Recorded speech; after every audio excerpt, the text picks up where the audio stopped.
है एग्जांपल आपकी साइकिल और कोई उसको चला रहा है, ठीक है। मान लीजिए कि ये आपकी साइकिल ही है, क्या है, साइकिल है, दो पहिए हैं, हाँ, ये हैंडल हो गई भाई, कोई बैठा है उसको चला रहा है, ठीक, पैडल मारते हुए।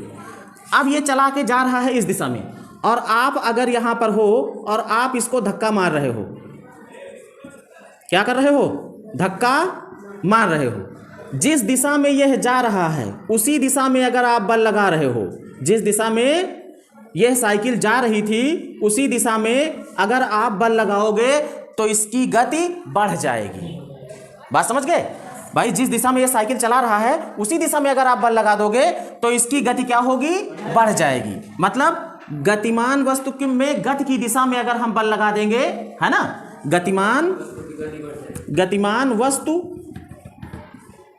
में गति की दिशा में, जिस दिशा में वो गति कर रही है, गति की दिशा में बल लगा देंगे, अगर बल लगाने से उसकी गति क्या हो जाएगी, उसकी गति बढ़ जाएगी। Very good. और क्या हो सकता है भाई, अगर हमने इसका उल्टा काम कर दिया, वो गति कर रहा था पूरब की दिशा में और हमने खींचा उसको पश्चिम की दिशा में, तब क्या हो। तो आज हमें नया टॉपिक देखना है, फोर्स एंड प्रेशर, बल तथा दाब। सबसे पहले हम समझने की कोशिश करते हैं कि बल क्या है। वैसे तो सामान्य तौर पर आप देखोगे, कहोगे बल क्या है, कहेंगे ताकत, हाँ, लेकिन सचमुच में बल की डिफिनीशन क्या है वो हम लोग आज समझेंगे। मान लीजिए कि हमने इस दीवार पर या फिर इस बोर्ड पर ताकत लगाई, बल लगाया, हाँ, क्या लगाया, बल लगाया, ऐसे कुछ लगाया ना, है ना, लेकिन ये पीछे नहीं गया है। लेकिन अगर ये डस्टर है, इसके ऊपर रखा हुआ है, इस पर बल लगाया हमने, ये खिसक रहा है यहाँ से, है ना, अपने स्थान को बदल दे रहा, लेकिन दीवार जो है स्थान नहीं बदल रही है। और ये बाहर से लगता है, कहाँ से लगता है, बाहर से, मतलब कि बल बाह्य कारक है, क्या है, बाह्य कारक, बाहर से क्रिया होती है उस पर, ठीक है। तो बल बाह्य कारक है और जब ये किसी पर कार्य करता है तो वो उसकी स्थिति को या तो बदल देता है, भाई यहाँ था यहाँ पहुँच गया, स्थिति बदल गई, लेकिन जब हम दीवार पे धक्का मारेंगे, बोर्ड पे धक्का मारेंगे तो ये अपनी स्थिति को नहीं बदलेगा। तो कहने का मतलब इसमें जो की पॉइंट मिल रहा है बल में वो ये मिल रहा है कि बल पहली चीज तो बाह्य कारक है, क्या है, बाह्य कारक। बल वह बाह्य कारक है जो किसी वस्तु की स्थिति में परिवर्तन कर दे या फिर परिवर्तन करने का प्रयास करे। एक चीज और इसमें देखो, जब भी हम बल लगाते हैं तो दो तरीके का होता है उसमें स्थितियां, या तो हम धकेल रहे हैं और या तो खींच रहे हैं। जैसे डस्टर की हमने जब यहाँ से यहाँ ले गए तो धकेले और जब यहाँ लाए तो खींचे, तो दो चीजें इसमें मिल रही हैं। पहली चीज तो ये बाह्य कारक है, दूसरा धक्का या खिंचाव है, क्या है, तो बल वह बाह्य कारक धक्का या खिंचाव है, या ऐसे भी कह सकते हो कि बल वह धक्का या खिंचाव है जो क्या कर देता है, किसी वस्तु की स्थिति में परिवर्तन कर देता है। स्थिति में क्या करेगा, स्थिति में परिवर्तन कर देगा, क्या कर देगा, परिवर्तन करेगा। तो सीरीज इसकी डिफिनीशन क्या बन गई है कि बल वह बाह्य कारक है, बल वह बाह्य कारक है। अब जब बाह्य कारक कहोगे या फिर धक्का या खिंचाव कहोगे, दोनों में से एक को ले सकते हो। ऐसे भी कह सकते हो बल वह धक्का या खिंचाव है जो किसी वस्तु की स्थिति में परिवर्तन कर दे या परिवर्तन करने का प्रयास करे, परिवर्तन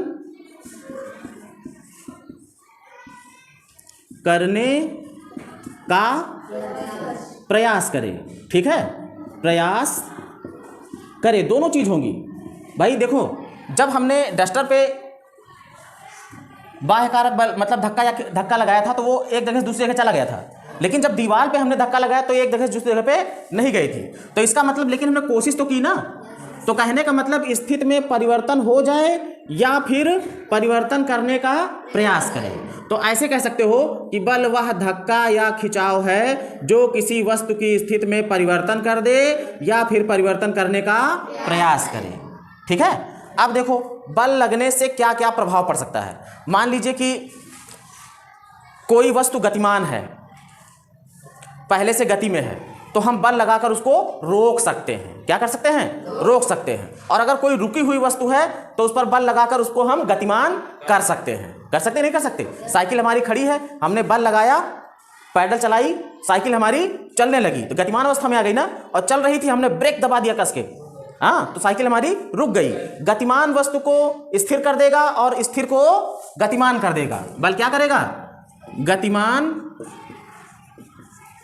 वस्तु को क्या कर सकता है? स्थिर कर सकता है, या गतिमान वस्तु को स्थिर कर देगा, या फिर स्थिर वस्तु को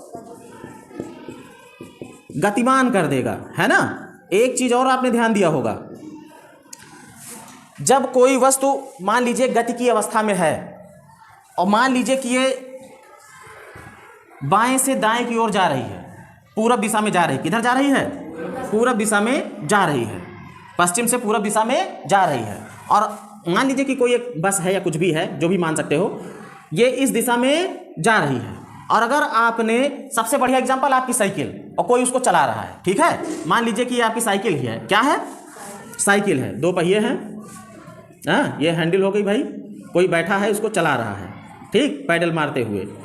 अब ये चला के जा रहा है इस दिशा में, और आप अगर यहाँ पर हो और आप इसको धक्का मार रहे हो, क्या कर रहे हो?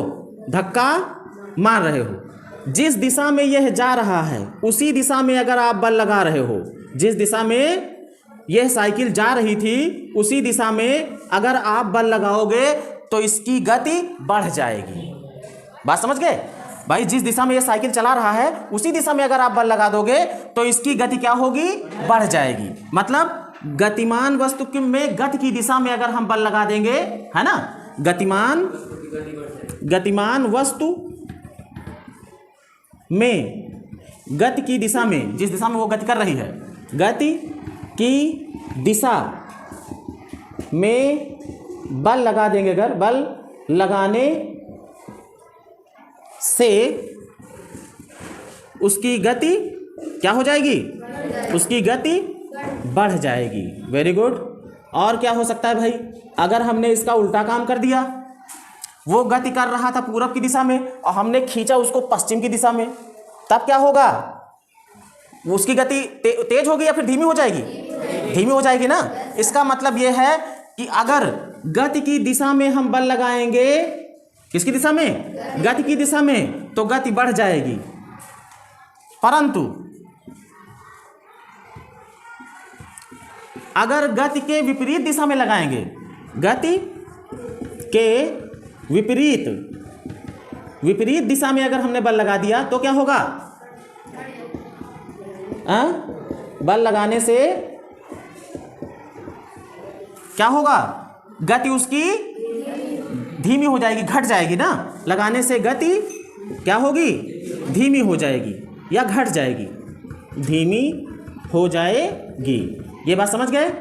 और देखो, बल को इंग्लिश में फोर्स कहते हैं, तो फोर्स का पहला लेटर है एफ। पहला लेटर क्या है? एफ। तो बल को एफ से प्रदर्शित किया जाता है। किससे? एफ से। बल को किससे? कैपिटल एफ से प्रदर्शित किया जाएगा। जहां पर भी एफ लिखा रहे आप समझ लेना कि ये क्या लिखा है? बल लिखा है। प्रदर्शित किया जाता है। और सुनो, जब हम बल लगाते हैं तो उसमें कोई ना कोई दिशा होती है। भाई ये पूरब दिशा में जा रहा था तो हमने पूरब दिशा में बल लगाया था ना, तो हमारे बल की भी तो दिशा थी, जो उसकी दिशा से मेज खाई थी तो उसकी गति बढ़ गई थी, है ना। लेकिन अगर हम पीछे की तरफ खींच लिए थे पश्चिम दिशा में तो उसकी गति घट गई थी। इसका मतलब जो हम बल लगाते हैं या कहीं पर भी जो भी बल लगेगा तो बल जो होता है वो सदिश राशि है। कैसी राशि है? बल में दिशा होती है। तो बल कैसी राशि है? बल सदिश राशि है। सदिश राशि है, मतलब इसमें दिशा होती है। सदिश का मतलब दिशा होती है। और सुनो, सिर्फ दिशा ही नहीं होती है, इसका आयाम भी होता है। आयाम का मतलब क्या हो गया? उसका प्रभाव। ठीक है, उसका प्रभाव मतलब कि उसमें दिशा भी होता है और आयाम भी होता है। क्या चीज? आयाम और दिशा दोनों होता है। किसमें? बल में। अब बल का फॉर्मूला देख लो। जो बल होगा F से प्रदर्शित करेंगे और इसका जो मान होगा वो द्रव्यमान, भाई कोई वस्तु होगी उसी पर बल लगेगा ना। तो उसका जो द्रव्यमान होगा, बल बराबर द्रव्यमान गुणे, इसके सिधाने पे लिख देता हूं, बल बराबर द्रव्यमान गुणे त्वरण बल है ये, ठीक है। इसको ऐसे कह सकते हो, F बराबर द्रव्यमान को स्मॉल m से दिखाया जाता है और त्वरण को a से दिखाया जाता है। तो F बराबर m इंटू ए, बल बराबर द्रव्यमान गुणे त्वरण। द्रव्यमान क्या होता है? किसी वस्तु में जो पदार्थ की मात्रा होती है, ठीक है, वो उसका क्या होता है? द्रव्यमान होता है। भार अलग होता है और द्रव्यमान अलग होता है। भार तो बल हो गया जिससे धरती हर चीज को अपनी तरफ खींचती है, और त्वरण क्या होता है? त्वरण होता है वेग में परिवर्तन। कोई अगर 10 की स्पीड से चल रहा है और 1 सेकंड में उसकी स्पीड बढ़ जाए 20 की हो जाए, समझ गए? स्पीड क्या हो जाए? बढ़ जाए। तो वेग में जो परिवर्तन हो गया उसको क्या कहते हैं? त्वरण बोलते हैं। तो त्वरण को ए से दिखाते हैं। किससे दिखाते हैं? ए से। तो ये तो हो गया बल का फार्मूला। अब देखो इसका मात्रक क्या होता है। बल का जो मात्रक होता है वो MKS पद्धति में न्यूटन होता है। क्या होता है? हाँ, क्या होता है? इतने न्यूटन का बल लगा। बात समझ गए? और CGS ये MKS पद्धति में है। किसमें है? MKS, मीटर किलोग्राम सेकंड में। अगर CGS पद्धति में होगा तो इसका मात्रक क्या हो जाएगा? डाइन। ये कौन सा पद्धति है? CGS, centimetre gram second, centimetre gram second. तो ये था इसका मात्रक, इसका फार्मूला, और बल क्या है और बल के प्रभाव क्या क्या होते हैं। ठीक है, अब इसके बाद हम लोग डिस्कस करेंगे दाब के बारे में। किसके बारे में?